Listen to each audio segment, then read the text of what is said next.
Siyempre, dito lang yan sa Vibe TV!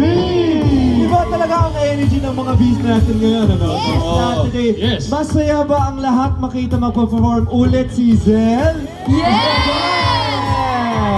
Alam Oh. mo, ito napansin ko lang, iba talagang energy ng mga bees natin tonight.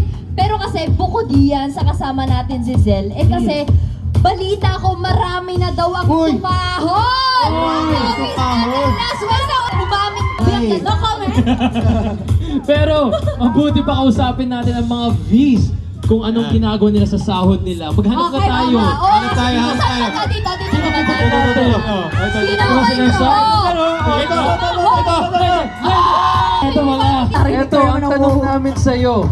Anong ginagastos mo sa sahod mo? Ako. Hindi pala.